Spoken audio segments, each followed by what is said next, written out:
హైదరాబాద్ లోని పలు ప్రాంతాల్లో వర్షం పడుతుంది. ఉప్పల్, నాగోల్, బండ్లగూడ, ఎల్బీ నగర్, సరూర్ నగర్ కి భారీ వర్ష సూచన ఉండటంతో అధికారులు ఇప్పటికే అలర్ట్ అయ్యారు. నిన్న హైదరాబాద్ లో కురిసిన కుండపోత వానతో జనజీవనం అస్తవ్యస్తమైంది.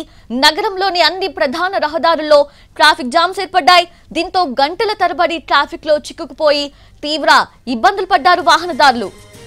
ఈరోజు మళ్లీ భారీ వర్ష సూచన చేసినట్లుగా తెలుస్తుంది. భారీ వర్షం ఇప్పటికే పడుతుంది. ఉప్పల్, నాగోల్, బండ్లగూడ, ఎల్బీ నగర్, సరూర్ నగర్ ప్రాంతాల్లో ఇప్పటికే వర్షం పడుతుంది.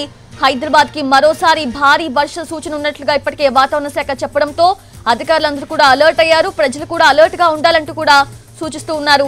అయితే ఈ టైంలో 5-6 అరౌండ్ ఈ టైంలో కనుక వర్షం పడితే డెఫినెట్ గా ఆఫీసులు ముగించుకొని వెళ్లే వాళ్ళకి ట్రాఫిక్ జామ్ అనేది ఇబ్బందిగా మారుతుంది. అయితే ఈరోజు సండే కాబట్టి ఖచ్చితంగా అందరూ కూడా బయటికి వెళ్లే ప్రయత్నం కూడా చేస్తూ ఉంటారు. సరదాగా ఇలాంటి టైంలో పూర్తిగా ట్రాఫిక్ జామ్ అయ్యే అవకాశం కనిపిస్తుంది.